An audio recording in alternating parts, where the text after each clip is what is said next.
নমস্কার বন্ধুরা, আজকে আমরা আলোচনা করব স্টক মার্কেট থেকে আমরা কত রকম ভাবে ইনকাম করতে পারি। বন্ধুরা, স্টক মার্কেট থেকে আমরা 3 রকম ভাবে ইনকাম করতে পারি। এক হচ্ছে ট্রেডিং, 2 ইনভেস্টিং, 3 ডিভিডেন্ড। ট্রেডিং বলতে আমরা যখন কোনো স্টককে কম সময়ের জন্য বাই করে রেখে সেল করি তখন তাকে বলা হয় ট্রেডিং।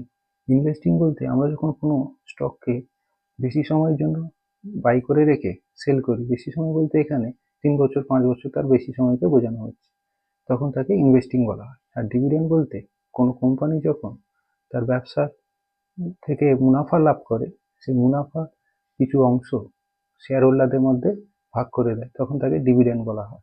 তো বন্ধুরা, এইভাবে বাংলায় স্টক মার্কেট শিখতে, জানতে এবং স্টক মার্কেট সম্বন্ধে খবর পেতে এই চ্যানেলটি সাবস্ক্রাইব করে রাখবেন।